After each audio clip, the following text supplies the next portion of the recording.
Alangkah terkejutnya Ki Gede Palimanan melihat lawannya yang telah menghunus sebelah keris yang bercahaya putih mengarah ke ujung kerisnya dan sangat ampuh menahan serangannya.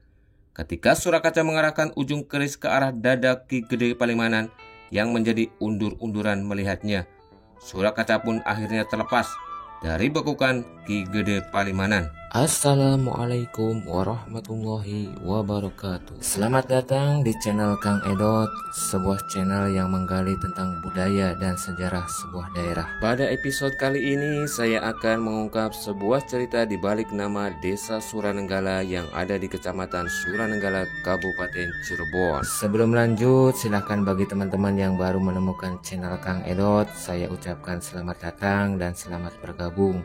Mudah-mudahan channelnya bermanfaat. Jangan lupa like, komen, dan subscribe-nya ya, agar channel ini terus berkembang dan saya lebih bersemangat lagi untuk membuat video-video terkait budaya dan sejarah sebuah daerah. Baik, kita mulai saja ceritanya. Awal mula sejarah nama Desa Suranenggala bermula pada sebuah kisah. Pada waktu Nyimas Baduran memulai babat alas atau hutan untuk dijadikan wilayah kekuasaannya, ia mempunyai banyak saingan, antara lain Gegeden Bakung, Gegeden Karangreja, dan Gegeden Surakarta. Setelah beberapa waktu mengerjakan babat alas, hasil Nyimas Baduran melebihi para pesaingnya karena ia memiliki pusaka selendang cinde yang membantunya. Gegeden Karangreja tidak menerima kekalahan. Ia segera mengeluarkan pusakanya yang dapat mengeluarkan api untuk digunakan membakar alas, sehingga hasil bakaran api itu nanti diakui menjadi miliknya. Namun kejadian ini diketahui Nyimas Baduran dan secepat kilat ia mengibaskan pusaka selendang cindenya yang menimbulkan gelombang angin dahsyat menghembus memadamkan api. Walau demikian, sebagian tanah milik Nyimas Baduran telah termakan api sehingga menjadi milik Gegeden Karangreja. Supaya tidak dikuasai orang lain, Nyimas Baduran yang memiliki seorang putri bernama Nyimas Pulung Ayu membuat batas-batas tanah miliknya untuk dijadikan sebuah padukuhan yang kemudian diberi nama Padukuhan Baduran. Adapun batas-batas itu ialah sebelah utara tanah Desa Kartasura sekarang, sementara sebelah selatan tanah Desa Surakarta, kemudian sebelah barat tanah Desa Bakung, dan sebelah timur Laut Jawa. Sementara itu di salah satu sungai atau bengawan di wilayah Mataram diketemukan sebuah kandaga kencana berisi bayi mungil yang di sampingnya ada sebuah pusaka cis putih. Bayi yang kemudian bernama Raden Johar itu diserahkan kepada Sultan Mataram untuk dipelihara. Kebetulan Sultan Mataram tidak dikaruniai seorang anak pun. Ketika usia Sultan Mataram sudah lanjut, ia meminta Raden Johar menggantikannya. Namun meski dipaksa, Raden Johar menyatakan tidak bersedia dengan alasan ingin terlebih dahulu mencari ilmu di negeri lain. Raden Johar meninggalkan Mataram setelah diusir oleh Sultan Mataram yang sangat marah karena permintaannya ditolak. Raden Johar berangkat menuju arah barat ditemani oleh dua orang sahabat karibnya, Rohman dan Rohim, hingga mereka tiba di daerah Cirebon. Mereka beristirahat di suatu tempat dekat bendungan atau dam. Di tempat itu, Raden Johar melakukan tapa di atas sebuah pohon panggang yang condong ke arah sungai. Tempat itu sekarang disebut Blok Kali Panggang. Sedangkan bendungan tempat beristirahat Raden Johar yang kemudian berganti nama menjadi Pangeran Surakaca dikenal dengan sebutan Dam Si Kaca. Setelah cukup lama bersemedi, Pangeran Surakaca bermaksud menghentikannya. Lalu disuruhlah Rohman dan Rohim mencari makanan di sekitar tempat itu. Ketika Rohman dan Rohim tiba di sebuah padukuhan, keduanya mendatangi sebuah rumah yang disambut ramah oleh penghuninya, seorang wanita muda. Setelah menyampaikan maksud dan tujuan kedatangannya mencari makanan untuk tuannya yang baru berbuka dari bertapa, keduanya dibekali sebungkus nasi dengan pecel kangkung yang terpisah. Sebelum sampai ke tempat persemedian, bungkusan nasi itu dibuka di tengah jalan. Kemudian mereka berdua memakannya. Nasi dan pecel kangkung disisakan sedikit untuk diberikan kepada Pangeran Surakaca. Setelah mengetahui bungkusan nasi yang diberikan kedua sahabatnya seperti nasi bekas, Pangeran Surakarta bertanya, dari mana nasi itu mereka dapatkan. Diceritakan bahwa nasi tersebut diterima dari seorang wanita muda jelek rupa yang bertempat tinggal di padukuhan terdekat. Dan memang nasi yang diberikannya adalah nasi bekas. Mendengar cerita itu, Pangeran Surakaca merasa tersinggung dan bertekad mendatangi wanita muda jelek rupa itu. Pangeran Surakaca tiba di padukuhan yang dituju. Ia bertemu dengan seorang wanita muda yang cantik dan sangat ramah. Ketika wanita itu menanyakan tujuan kedatangannya ke tempatnya, Pangeran Surakaca menceritakan apa yang telah terjadi. Mendengar cerita pemuda itu, wanita muda yang ada di hadapannya tersenyum dan mengatakan bahwa yang memberi nasi kedua temannya itu adalah dirinya. Tetapi nasinya banyak dan tidak bercampur dengan pecel karena terpisah. Pangeran Surakaca merasa ditipu oleh kedua temannya, tetapi dalam hatinya berkata, mungkin ini hanya taktik agar dirinya dapat bertemu dengan wanita muda yang sangat cantik yang kini berada di hadapannya. Untuk itu, Pangeran Surakaca mengurungkan marahnya. Tidak lama kemudian, datanglah kedua temannya menemui Pangeran Surakaca yang sedang berbincang-bincang dengan wanita muda itu. Keduanya memohon maaf atas segala kelancangannya yang disambut dengan senyuman Pangeran Surakaca. Pangeran Surakaca bersama temannya selanjutnya dipersilakan menginap di rumah wanita muda itu untuk beberapa hari atau boleh juga untuk selamanya. Tawaran itu tidak perlu diulang dua kali karena dengan senang hati Pangeran Surakaca menerima tawaran tersebut. Pangeran Surakaca bersama temannya tinggal di tempat itu hingga mereka dapat mengetahui siapa wanita muda yang cantik yang kelak menjadi istrinya itu adalah Nyimas Pulung Ayu, putri Nyimas Baduran.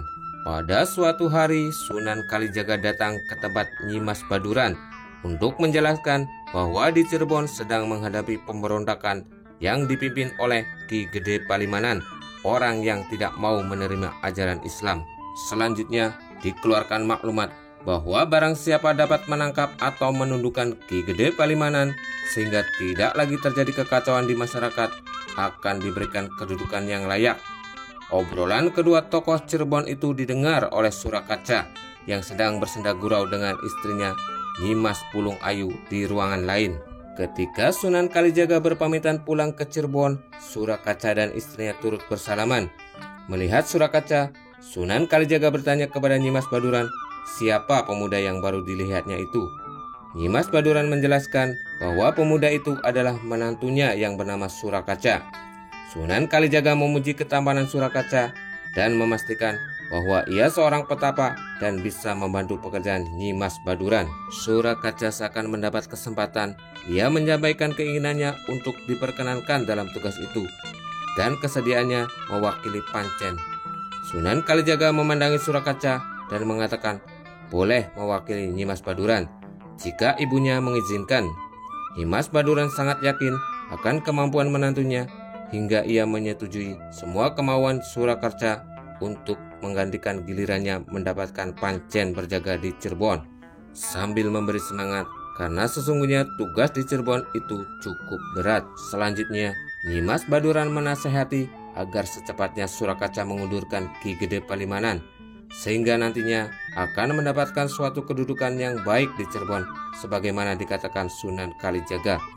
Kemudian ia berpesan setelah melakukan tugas segeralah kembali ke rumah karena istrinya Nyi Pulung Ayu selalu ingin mengetahui keberhasilannya dalam melaksanakan pancen tugas itu. Dengan penuh percaya diri, Surakaca pergi ke tempat tugas untuk menggantikan pancen ibundanya Nyimas Baduran. Ia ditempatkan di garis depan langsung berhadapan seorang diri dengan Ki Gede Palimanan. Ki Gede Palimanan yang gagah perkasa dan sulit mencari tandingannya itu menjadi marah melihat lawannya. Ia ingin segera mengakhiri pertarungan itu dan dapat membunuh lawannya. Secepat kilat, Surakaca yang seperti tidak berdaya telah berada di genggaman tangannya, dan hujaman sebilah keris pusaka sebentar lagi akan menghilangkan nyawa. Namun sebelum Ki Gede membunuhnya, tiba-tiba Surakaca dapat mencabut keris yang terselip di pinggangnya. Ki Gede Palimanan dengan sangat kejam mengayunkan kerisnya ke dada Surakaca.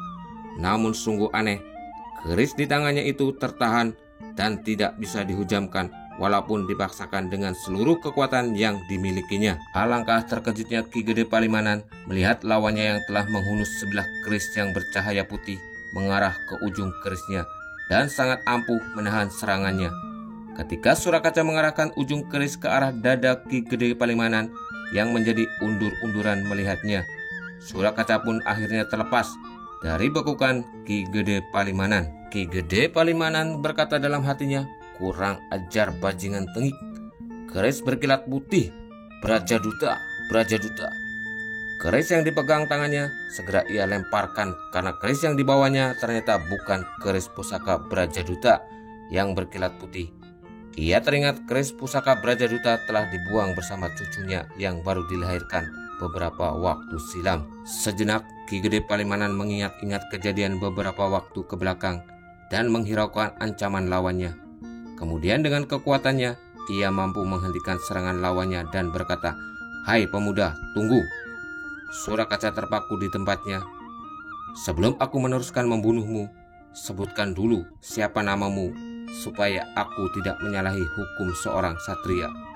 Yang ditanya menjawab dengan singkat, "Namaku Surakaca atau Raden Johar." Ki Gede Palimanan terkesima mendengar lawannya menyebut nama Raden Johar. Diulangnya dalam hatinya, "Raden Johar, cucuku." Lalu ia sangkarkan keris itu yang tak lain keris Brajaduta dan berkata dingin, "Johar, engkaukah cucuku?" Surakaca menjawab keras, "Aku tidak pernah mempunyai kakek, ibu dan ayah pun aku tidak punya." Ki Gede Palimanan menjadi semakin yakin akan pengakuan itu, lalu membujuk Surakaca supaya menghentikan semua perlawanannya. "Dengar olehmu baik-baik, engkau adalah cucuku dan kerismu itu bukti nyata. Katakan segera apa yang engkau inginkan, kakekmu akan membantumu." Surakaca berkata dengan yakin, "Baiklah, kalau engkau adalah kakekku, menyerahlah. Akan kuserahkan kepada orang Cirebon." Ki Gede Palimanan tertawa mendengar perkataan Surakaca dan berkata, "Baik cucuku, keinginanmu akan kupenuhi."